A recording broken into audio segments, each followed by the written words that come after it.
네, 우리가 마태복음을 읽을 때 그 굉장히 이제 주안점을 두고 읽어야 되는 내용이 뭐냐면 바로 예수님께서 이 땅에 왕으로 오셨다라는 거예요. 그래서 마태복음 1장을 한번 여러분 펴보실까요? 우리 이제 성경을 웬만하면 다 가져와라 제가 말씀을 드렸는데 성경이 없으신 분들은 저한테 얘기했어요. 제가 사드릴게요 하나. 제가 예준이 없는 줄 알았는데 제가 방금 아까 물어보니까 갖고 왔더라고요. 우리 예준 형제도 훌륭합니다. 자, 마태복음 1장을 한번 쫙 보시면 자 1장 1절에 뭐라고 시작하죠? 아브라함과 다윗의 자손 예수 그리스도의 계보라. 아브라함은 하나님이 이스라엘이라고 하는 그 언약 백성을 시작하신 시조의 이름이에요. 아브라함. 자, 다윗은 어떤 존재죠? 그 전까지는 왕이 없다가 물론 첫 왕인 사울이 있었지만 사울왕은 실패했으니까 하나님이 이제 왕국을 통해서 이스라엘을 다스리겠다라고 하는 것에 시조에 해당하는 사람이 바로 다윗이에요. 그래서 그 이런 거죠. 옛날에 그 용비어천가 같은 경우에도 이렇게 보면 이제 이성계가 나라를 그 태조 이성계가 그 조선을 이렇게 세우는데 그 전에 아버지는 누구고 그래서 그들이 얼마나 영웅적인 인물이었고 막 이런 것들이 이렇게 막 적혀 있잖아요. 그 옛날 고대 사회에서 어떤 그 왕의 이야기를 하기 전에 이 왕이 도대체 어느 계보 어느 족보를 통해서 왔는가 이야기하는 거가 이게 이제 일종의 어떻게 보면 어떻게 이렇게 상식 같은 거였는데 마태복음이 그렇게 시작하고 있는 거예요. 왜? 아니 처음에 성경 읽을 때 족보 나올 게 굉장히 괴롭잖아요. 예, 누가 누구를 낳고 누가 누구를 낳고 도대체 여기서 무슨 적용을 하란 말인가 뭐 이런 생각이 드는데 바로 그런 의미로 저 족보로 시작을 하고 있다. 자, 그런 것들을 여러분들이 기억을 하시면 좋을 것 같아요. 자, 그런데 그 예수님이 이 땅에 와서 이제 다스리시고 통치를 하시는데 어떤 식으로 다스리시고 통치하시느냐? 이게 마태복음에 보여주고 싶은 여러 가지 내용 중에 아주 중요한 한 가지예요. 자, 세상의 왕들은 어떻게 통치하죠? 칼과 창과 무력으로 그리고 아니면 어떤 돈으로 아니면 또 권력으로 이렇게 통치를 하죠.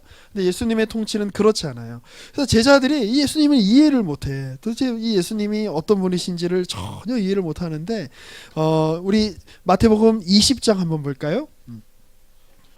그 마태복음 20장에 보면 그 17절에 한번 볼게요.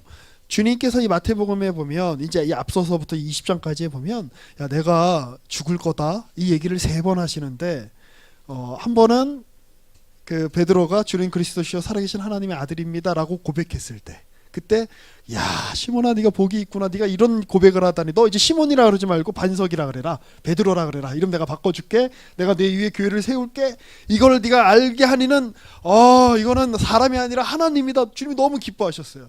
그리고 나서 주님이 말씀하시는 거예요. 내가 그리스도인데 내가 장차 예루살렘에 올라가서 죽임을 당할 거야. 그랬더니 시몬 베드로가 아멘 주님 제가 그 주님의 길을 따르겠습니다. 이렇게 얘기했죠, 동역행전이. 긴 것 같기도 하고 아닌 것 같기도 하고 아니에요. 시몬 베드로가 주님의 그 앞을 가로막으면서 안 돼요, 주님. 그렇게 하시는 건 안 돼요. 아마 성경에 그렇게 나와 있는데 제 생각에는 거의 주님의 멱살을 잡지 않았을까 싶어요. 저 같으면. 내가 지금 주님을 따르느라고 내가 지금 버린 게 얼마인데 주님 이러시기에요? 이런 생각을 하는 거죠. 우리 지난주에는 우리 1, 2, 3부 예배를 안 드리셨으니까 좀 이렇게 이제 똑같은 예를 좀 드리면 요즘 우리가 이제 그 정치를 보면 우리 동혁 형제님은 저기 어느 정당이 좀 마음에 드세요? 가장 민감한 주제죠. 눈짓으로만 1번, 2번. 뭐 여당도 마음에 안 들고 야당도 마음에 안 들고 어떻게 조금 신당? 네. 자 그런데 우리가 이제 결심을 하는 거예요. 보니까 야 다 믿을 놈들이 없다. 그래서 우리가 당을 하나 만들자. 그래서 이렇게 가만 보니까 우리 중에 누가 좀 이렇게 대통령 나가면 좀 좋으려나. 보니까 제가 보니까 우리 지혜자매 장제자매님이 나가면 좋을 것 같아요. 그래서 우리 장제자매님을 우리가 당수로 세워가지고 당을 하나 만드는 거야. 산울땅. 이름도 멋있잖아. 그래서 근데 우리 이제 동혁 형제님이 이제 처음엔 좀 이렇게 하찮게 생각을 했는데 갑자기 이제 그 우리 지혜자매 그 뭐죠? 이제 선거 이제 운동을 돕기 시작한 거예요. SNS도 막 만들고 유튜브도 막 찍고 막. 근데 이게 심상치가 않아. 사람들 인기가 막 좋아. 막 지지율이 처음에 막 1% 2%에서 시작하다가 막 15% 20%막 올라가. 그리고 지지율이 막 50%막 올라가. 그래서 이대로 지혜 자매가 누나가 맞죠? 지혜 누나가 대통령으로 나가면 당선이 될 것 같아. 그럼 어떤 마음이 들겠어요? 좋다. 단지 그 정도일까? 저분이 대통령이 되면 나는 뭐가 될까? 감이 좀 오죠. 내가 초창기부터 내가 같이 뛰었으니까 만약에 지혜자매가 만약에 대통령이 되면 나는 그래도 뭐 그 밑에서 뭐 민정수석 정도는 할 수 있지 않을까? 아니면 뭐 저기 아니면 뭐 장관 자리는 할 수 있지 않을까? 우리 좀 국무총리도 좀 할 수 있지 않을까? 저도 기대합니다, 지혜자매님. 저도 좀 이렇게 좀 천공과도 같은 역할을 저에게 좀 주세요. 내가 그래서 말을 많이 해놓으려고 여기저기 이런 말처럼 막 그런 기대가 막 생기지 않겠어요? 지금 베드로가 그런 거예요. 마태복음 16장에서. 그런데 그때 주님이 초치시는 거지. 야, 나 가서 죽을 거다. 그러니까 만약에 동혁 형제님이 지혜자매가 지혜 누나가 출마만 하면 당선이 돼, 대통령이 돼. 근데 갑자기 저기 선거를 한 일주일 앞두고 나 안 할 거야. 갑자기 다 내려온다고 생각해 보세요. 출마만 하면 당선이 되는데. 내가 평생 내가 그 일을 위해서 내가 한 10년쯤 내가 지혜 누나를 보필했다고 생각해 보세요. 내가 그 홍보비 마련하려고 내가 집 저당 잡혀갖고 내가 막 대출도 받고 막 했다고 생각해 보세요. 근데 지혜 누나가 갑자기 배신 때리고 나 출마 안 할 거야 이런다고 생각해 보세요. 어떤 생각이 들겠어? 안 됩니다. 그렇죠? 막 죽이고 싶겠죠. 막 그런 마음이에요 지금 베드로가. 근데 주님이 아니다, 나 죽을 거다. 그러면서 뭐라고 얘기하세요? 야, 주님이요. 그 세리들한테도 이런 욕을 하신 적이 없고 그 성매매 그 당시에 율법을 어겼다고 생각하는 그 창기들한테도 이런 욕을 하신 적이 없고 심지어 나중에 바리새인들한테도 독사의 새끼들아 이런 욕은 하셨는데 이런 말까지는 안 했어. 주님이 베드로한테 뭐라 그러세요? 사탄아, 내 뒤로 물러가라. 야, 그 베드로가 얼마나 충격받았을까. 그렇죠? 사탄아. 그 사탄은 뭐예요? 주님을 대적하는 존재가 사탄이에요. 지금 주님께서 십자가에서 죽으셔야 구원이 이루어지는데 그 일은 창세전부터 주님이 계획하신 일이죠. 그 일을 이루려고 하는데 그 일을 대적해. 그럼 누구예요? 그게 그 사탄의 일을 한다는 거예요. 사탄하라 그래서 갑자기 막 베드로가 얼굴이 막 붉어지고 막 뿔이 나오고 막 이런 게 아니라 주님의 일을 대적하는 존재가 바로 사탄이라는 거예요. 자, 그런 차원에서 제가 지금 마태복음 20장 얘기하다가 그러니까 이제 이 제자들이 베드로도 예수님이 옆에 있던 사람들도 예수님이 뭐 하시는 분인지 몰랐던 거예요. 이게 중요해요. 몰라 뭐 하는지. 자, 20장에도 보면 이제 그 17절부터 한번 볼까요? 예수께서 예루살렘으로 올라가시려 하실 때에 12제자를 따로 데리시고 길에서 이르시되 주님이 얼마나 이렇게 보면 이렇게 간절히 얘기하셨겠어요. 얘들아, 이제 우리가 이스라엘이 이렇게 있으면 갈릴리는 북부 지방이에요. 우리 갈릴리에서 지금 지내다가 거기 사람들이 막 예수님 엄청 따르고 제자들 생각하기에 야, 이대로 가다가 예수님 이거 대권을 지시는 거 아니야? 이거 한 건 하시는 거 아니야? 이런 기대가 막 차올랐다고요. 그래서 이제 우리가 이제 예루살렘으로 가자. 물론 그 지형상으로 보면 갈릴리가 더 북쪽이지만 우리도 철원이나 양주에 있는 사람이 서울 갈 때 뭐라 그래요? 서울 내려간다 그러나요? 올라간다 그러잖아요. 그렇죠? 우리가 예루살렘으로 올라가는데 우리가 예루살렘으로 올라갈 때에 어떤 일이 일어나냐? 대제사장과 서기관들에게 내가 넘겨져서 죽을 거야. 이 얘기를 하세요. 그러니까 제자들이 못 알아들어요. 자, 그리고 나서 무슨 사건이 일어나나요? 옛날에도 지금도 있었던 치맛바람. 그 엄마가 와서 세베대의 아들들 아마 그 야고보 안드레가 아닐까 싶은데 그 엄마가 와가지고 안드레랑 요한이었나? 야고보랑 요한이었나? 순간 헷갈리네요 갑자기. 보자. 아마도 야고보랑 요한 같아요. 세베대의 아들들은. 자, 그런데 엄마가 와가지고 주님의 나라가 임할 때 우리 자식들 안드레랑 우리 요한을 주님의 최측근 핵관으로 좀 세워주십시오. 그래서 서열 1순위, 서열 2순위를 좀 세워주십시오. 이렇게 주님이 야, 내가 마시려는 잔을 너도 마실 수 있겠냐? 그 아들들한테 물어봐요. 그 아들이 그럼요 주님, 저희가 따라가죠 주님. 야, 내가 하려는 일이 뭔지를 모르는구나. 그리고 나서 뭐라고 말씀하시는 거예요? 근데 어쨌든 24절에 보면 10제자가 듣고 나머지 10제자, 그러니까 2명 말고 나머지 10제자가 듣고 막 두 형제에 대해서 분이 여겨요. 아니 저놈들 뭐지? 특히 베드로가 열받았을 것 같아. 내가 예수님한테 내가 수제자인데 지금 나보다 더 예수님 옆에 지금 붙어서 더 권력을 행사하겠다는 거야? 지금 막 그런 생각이 드는 거죠. 근데 주님이 얘들아, 너희가 지금 내가 하려고 하는 일이 뭔지 지금 하나도 모르는구나 라고 말씀하시면서 뭐라 그러세요? 25절, 예수께서 제자들을 불러다가 이르시되 이방인의 집권자들이 그들을 임의로 주관하고 그 고관들이 그들에게 권세를 부리는 줄 너희가 알거니와 26절과 27절, 28절을 우리 같이 한번 읽어볼까요? 시작. 너희 중에는 그렇지 않아야 하나니 너희 중에 누구든지 크고자 하는 자는 너희를 섬기는 자가 되고 너희 중에 누구든지 으뜸이 되고자 하는 자는 너희의 종이 되어야 하리라. 인자가 온 것은 섬김을 받으려 함이 아니라 도리어 섬기려 하고 자기 목숨을 많은 사람의 대속물로 주려 함이라. 주님이 오셔서 왕권을 행사하시는 방식은 이방 사람들은, 세상 사람들은 사람들을 마음껏 막 통제하고, 그렇죠? 그 세상의 왕들은 자기가 섬깁니까 아니면 섬김을 받습니까? 섬김을 받죠. 그리고 이렇게 명령하면 이렇게 움직이죠, 사람들이. 그게 아주 큰 어떤 그 재미죠. 자, 그런데 주님께서는 그렇게 하지 않고 섬김을 행하려 오셨고 자기 목숨을 많은 사람의 대속물로 주기 위해서 오셨다. 이 주님이 다스리시는 왕권, 통치권의 개념이 다르다. 이제 그 얘기를 하고 있는 거예요.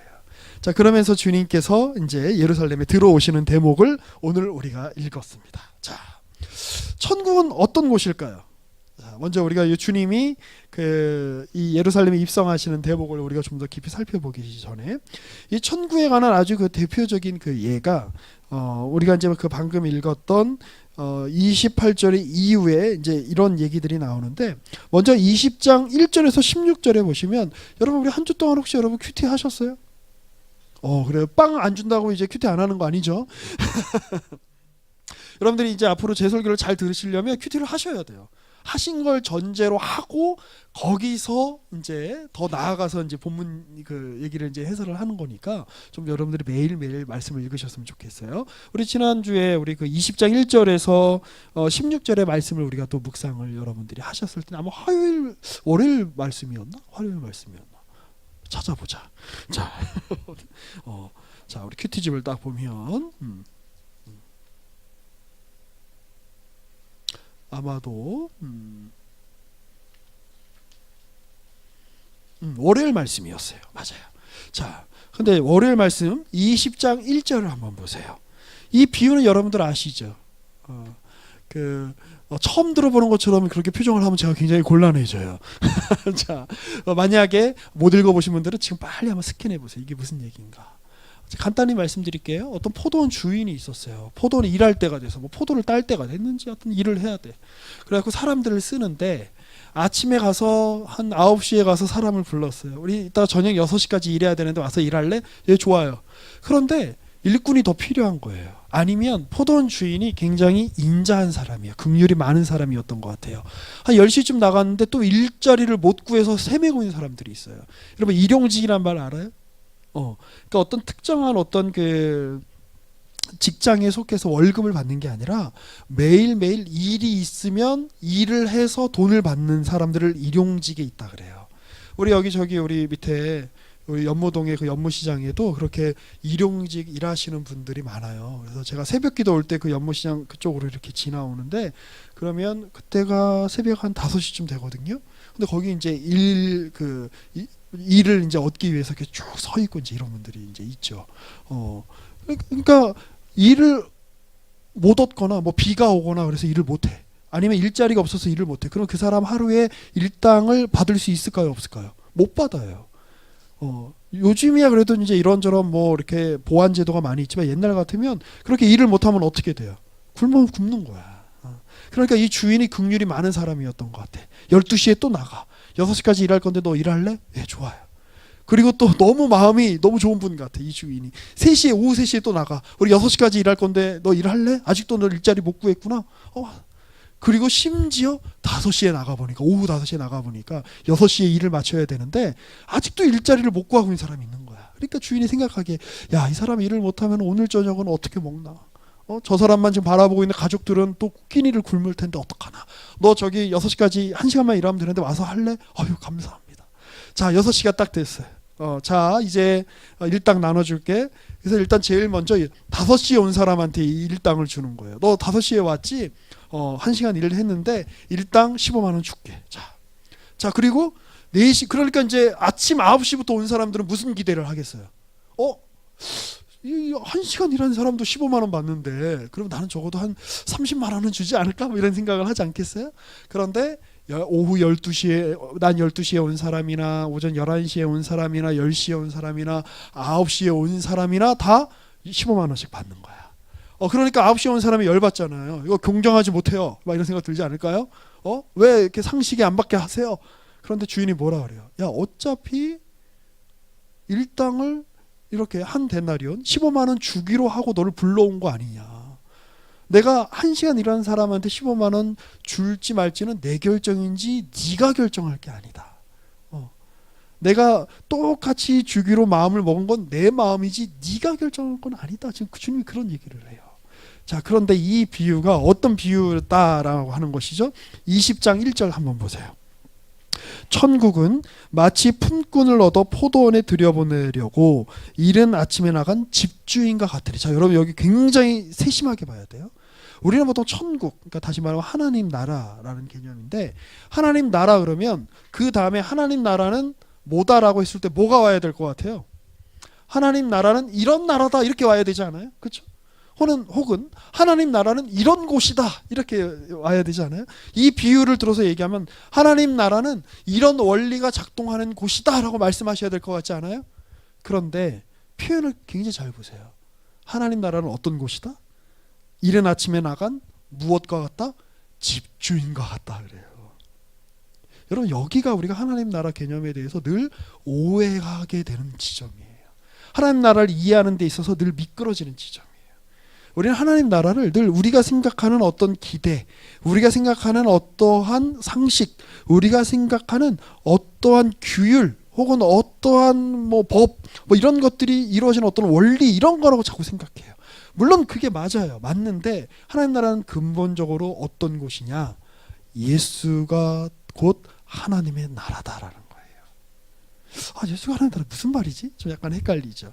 자, 그런데 그걸 이해하기 위해서 20장 후반부에 이런 얘기가 나와요. 20장 29절을 보면 그들이 이제 여리고를 떠나요. 그러니까 이제 갈릴리가 북쪽에 있고 밑에 예루살렘이 있으면 여리고는 예루살렘과 비교적 가까운 데예요. 그러니까 굉장히 많이 내려오신 거죠, 갈릴리에서.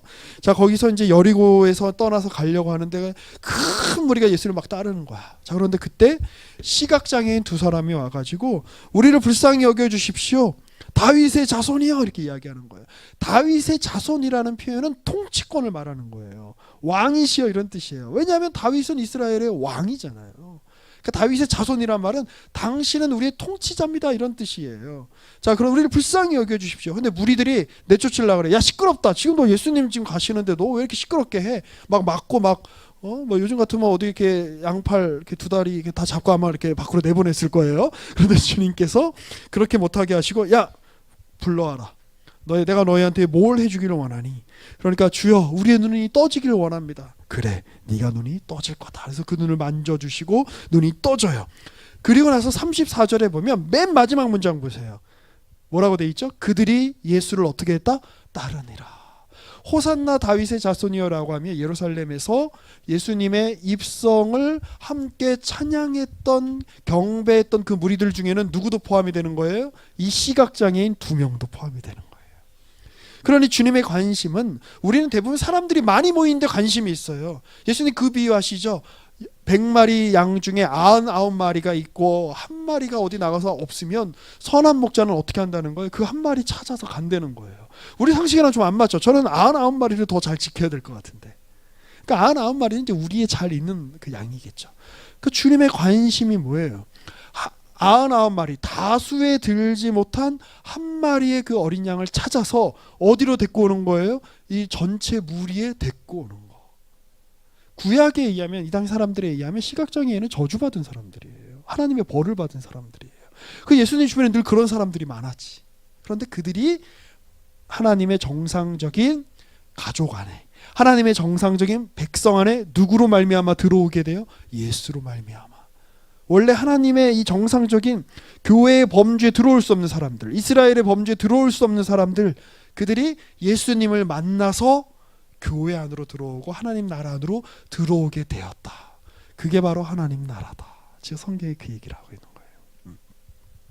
자, 그래서 그 초대교회 교부 중에 한 사람이었던 그 뭐 터툴리안이라고도 이야기하고 라틴어로는 테르툴리아누스라고 하는 분이 있는데 이분이 이런 유명한 말을 했어요. 자, 우리 같이 한번 읽어볼까요? 시작. 복음서에서의 하나님 나라는 예수 그 자신이다. 예수가 곧 하나님 나라예요. 우리가 그분이 하신 걸 보면서 하나님 나라 이런 것이구나라는 걸 우리가 알 수 있게 되는 거죠. 자, 그러면 우리가 오늘 본문을 우리가 떠올려 생각해 보면 여러분 예수님은 어떤 모습으로 오실까요? 그 페드로 오렌테라고 하는 그 스페인의 어떤 화가가 이제 그린 그림인데 잘 보이시나요? 이게 뭐 예수님 머리에 무슨 이렇게 쟁반을 얹어놨죠? 옛날 사람들은 어떤지 거룩함의 상징을 약간 이제 어디 갔냐 이렇게 이제 표현하고는 했는데 그게 나귀를 타시고 이렇게 오는. 물론 이 당시에도 이제 이 당시 이스라엘 사람들의 어떤 그 장군들이 이제 나귀, 그러니까 동키를 타고 이렇게 이제 이렇게 뭐 이렇게 뭐 입성식을 하고 뭐 그러기는 했었어요. 자, 그런데 이런 모습으로 오는 건 일종의 그 개선식이에요. 개선식이란 말 알죠?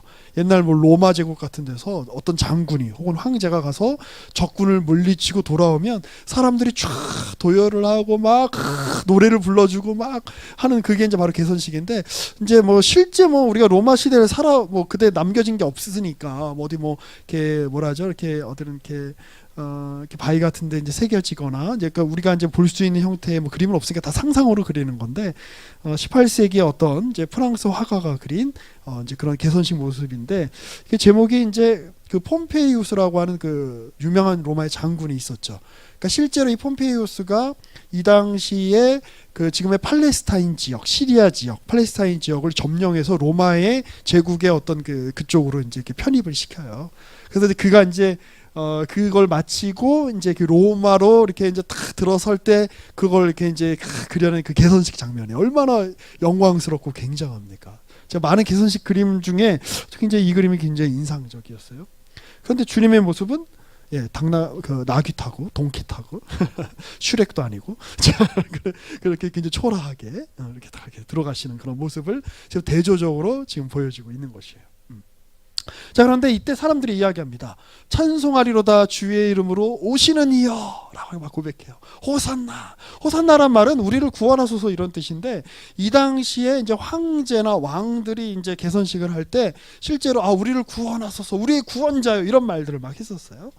자, 그리고 이제 찬송하리로다 주의 이름으로 오시는 이여 라고 하는데 제가 좀 살펴보고 싶은 구절은 이 오시는 이라고 하는 이 구절이에요. 이게 이제 그 헬라어로 어떻게 읽냐면 제가 여기 적어놨어요. 호 에르코메노스라고 하는 말인데 이게요 이제 오다라고 하는 말인데 주의 이름으로 오신 이여 이게 아니에요. 주의 이름으로 오실 이여 이게 아니에요. 우리는 이제 사실은 우리말 표현에는 이게 이제 현재 진행형 표현이 좀 잘 안 살아요. 그렇죠? 근데 이 말은 뭐냐면 이제 뭐 대부분 많이 보는 이제 NIV 성경에는 he who comes라고 이렇게 되어 있죠. 그러니까 지금 오고 계시는 분. 조금 더 그 헬라어 원어에 맞게 이해하기 쉽게 한 표현이 저는 이제 이 번역이라고 생각이 들어요. The one coming, the one coming, 오시는 분. 자, 그래서 이 오시는 분을 통해서 하나님이 지금 옛날에 오셔가지고 어떤 좋은 가르침을 주시고 지금은 안 오셔. 지금 우리가 상관없이 계셔. 혹은 앞으로 장차 오실 것인데 지금 어떤 좋은 가르침을 주면서 앞으로 올 거니까 기대해. 그 정도로 머무는 게 아니라 주님은 어떤 분이다? 지금 오고 계시는 분이시다. 근데 어떤 모습으로 오시냐는 거예요. 우리의 기대와 다른 모습으로 오신다는 거예요. 아까 제가 초반에 말씀드렸죠. 주는 그리스도시요 살아계신 하나님의 아들입니다. 그랬지만 나는 이제 죽을 거다라고 말씀하시는 하나님. 그 마태복음 이제 17장 22절에 보면 이제 이런 이제 구절들이 나와요. 그 여기에도 이제 마찬가지로 인자가 예루살렘에 가서 죽을 거다. 사람들의 손에 넘겨져 죽을 거다. 자, 그러니까 그때 제자들이 그 얘기를 듣고 뭐라 그러냐면 18장 1절에서 보면 그때 제자들이 예수께 나와 이르되 천국에서는 누가 큽니까? 이 얘기를 해요. 지금 예수님은 나는 가서 죽을 거다 얘기하는데 제자들은 천국에서는 누가 커요? 이 얘기를 지금 하는 거예요. 누가 더 높은 사람이에요? 누가 더 저 주님 곁에 가까이 갈 수 있는 사람이에요? 기대와 다르죠. 그리고 우리가 아까 살펴봤죠. 마태복음 20장 17절에서는 우리가 더 높은 자리에 내 자식들이 더 높은 자리에 좀 이렇게 들어서게 해주세요 라고 하면서 하는 그러한 그 세베대의 아들들의 엄마의 이야기가 20절부터 나오죠. 그 앞에 있는데 주님 뭐라고 말씀하세요? 나는 죽을 거다. 그 얼마나 우리의 기대와 달라. 주님은 계속 죽을 거다, 죽을 거다, 죽을 거다 말씀하시는데 제자들은 끊임없이 그러면 안 돼요. 우리는 그 더 높은 지위에 우리는 올라가고 싶어요. 막 이런 걸로 막 싸운단 말이죠. 자, 그런데 하나님은 오시는데 어떻게 오시느냐? 여기가 이제 이 신앙의 핵심이에요. 하나님은 낮아지심 속에 우리 그 예루살렘 입성을 통해서 볼 수 있듯이 하나님이야말로 그 누구보다도 화려한 그 어떤 그 개선식을 통해서 자신의 영광을 그런 식으로 보여줄 수 있을 거예요. 제가 여러 번 말씀드리지만 여러분 영광이다라고 하면 여러분 뭐가 떠오르세요? 어떤 그 위엄, 혹은 영광스럽다라고 할 때 여러분들이 떠올리는 개념은 어떤 거예요? 우리 동혁 형제님 어떤 개념이 떠올라요? 다음 주에는 이제 여기 안 앉겠네. 영광. 그렇죠. 뒤에 후광이 탁 있고 그래요. 람보르기니가 영광스럽습니까? 아니면 모닝이 영광스럽습니까? 람보르기니 당연히 람보르기니 이게 세상적인 입장이죠, 그렇죠? 뭐 저기 그 강남에 한강이 잘 보이는 한 30억짜리 아파트에 사는 게 영광스럽습니까? 아니면 어디 뭐 저기 그 시골에 어디 뭐 한 월세 한 10만 원짜리 그런 사고에서 집에 사는 게 영광스럽습니까? 당연히 전자같이 생각이 들죠. 우리가 생각하는 개념은 그게 영광이라고 생각해요. 그래서 하나님의 영광 중에 우리 가운데 오실 때라고 할 때에 자꾸 우리가 생각하는 세속적 개념의 영광의 개념을 자꾸 하나님한테 더 씌워요. 그래서 우리가 하나님의 영광도 우리가 어떤 높은 지위나 높은 자리에 올라가서 하나님 영광 받으십시오라고 이야기해야 하나님이 영광 받으신다고 생각해요. 그렇지 않아요. 성경이 말하는 영광의 개념은 예수님이 계신 곳이 바로 영광이에요. 자, 그런데 람보르기니 한 대와 모닝 한 대가 이렇게 막 그 동혁 형제님에게 이렇게 오고 있어요. 근데 람보르기니에는 예를 들어 준우 형이 탔어. 준우 형이 탁 그냥 삼성에서 돈 많이 벌어가지고 람보르기니 탁탁 하시다가 안녕 동혁아 막 이러면서 이제 탁. 그런데 그 우리 그 동혁 형제가 제일 좋아하는 축구 선수는 누군가요? 푸열. 옛날 사람을 좋아하네. 어떻게 푸열을 알지? 자, 그래 통곡의 벽. 푸열. 자, 그래요. 그런데 그 모닝에서 다 푸열이 그 차에 탈 수 있을지 모르겠다. 푸열 그 등치 큰 푸열이 탁 나온 거예요. 그럼 뭐가 더 영광스러워요? 준우 형이 더 영광스러워요? 푸열이 더 영광스러워요? 잘 모르겠어요. 좋아. 그러면 제일 좋아하는 연예인이 누구예요? 기왕이면 여자 연예인으로 얘기해줘요.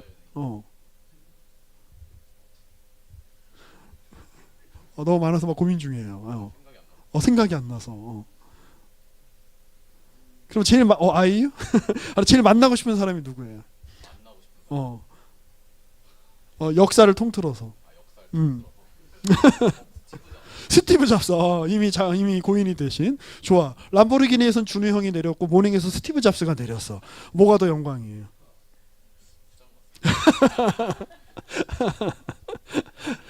지금 주님이 지금 영광 가운데 우리 가운데 오시고 통치하신다라는 개념은 바로 그런 거예요.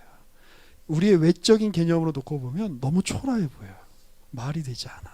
그런데 거기에 주님이 담기자 그 자리가 바로 영광의 자리가 된다. 그게 하나님 나라다. 여러분 기억하셨으면 좋겠어요. 자, 하나님은 오세요. 어디에? 가장 영광 받으시고 가장 높이 계신 분이 가장 낮은 곳에 거기에 실존하시고 가장 낮아지신 곳에서 말씀하시고 가장 낮아지신 곳에서 행동하시는 분이 바로 우리 하나님이세요. 그래서 신앙의 역사는 이거예요. 가장 천하고 낮은 곳에 가장 고귀하고 높은 분이 거주하고 계신다. 그러니 우리의 삶에 남들과 비교해 봤을 때 연약해 보이는 현실, 작은 자 같은 현실, 외면당하는 것 같은 현실, 거기에 그 현실 자체가 여러분에게 영광이냐 아니냐를 판가름하는 기준이 아니라 그 안에서 지금 누구와 함께하고 있느냐, 거기에 주님이 함께하고 계시느냐, 주님이 그걸 지금 우리에게 보여주고 계시는 거예요. 자,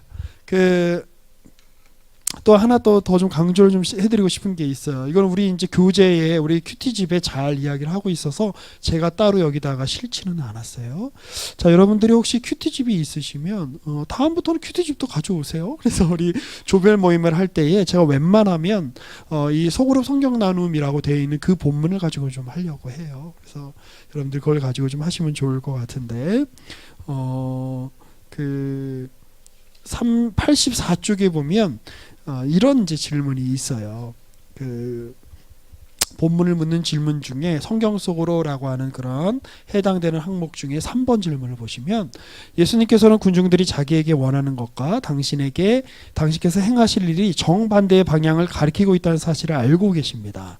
그들 사이를 지나시는 예수님의 마음은 어떠했을까요? 복잡했겠죠. 자, 그런데 그 주님의 마음은 뭐예요? 제자들이 아무리 앞에서 주님 십자가 지시면 안 되죠 이러시기에요. 그래도 예루살렘으로 가는 거예요. 뭐하러? 죽으러. 주님, 우리 중에 누가 더 큽니까? 이 해맑게 다투고 있는 애들을 보면서 주님께서 굉장히 마음이 좀 짠하셨을 것 같기도 해요. 그래도 주님이 가는 거예요. 어디로? 예루살렘으로 십자가를 지러. 많은 사람들이 호산나 다윗의 자손이야 하면서 막 주님을 찬양하고 높이지만 이제 이들을 이제 며칠 후면 주님이 십자가에 죽으실 거라는 걸 주님은 알고 계셨던 것 같아요. 이미 이 시점이 되면. 그럼에도 불구하고 그 환호, 어떻게 보면 그 환호는 일종의 오해에서 기인한 환호죠. 그들이 왜 그렇게 환호를 보냈을까요? 야, 저분이 갈릴리에서 행한 기적과도 같이 우리 가운데 기적을 베풀어 주셔서 우리로 하여금 저 로마의 압제로부터 아니면 우리로 하여금 좀 더 좀 살림살이가 좀 나아지게 해주시고 우리로 하여금 좀 편한 삶을 살 수 있게 해주시는 메시아가 되셨으면 좋겠다라는 그런 기대로 환호를 했던 거 아니에요. 근데 주님은 그런 그들의 기대에 부응하실 생각이 없어요.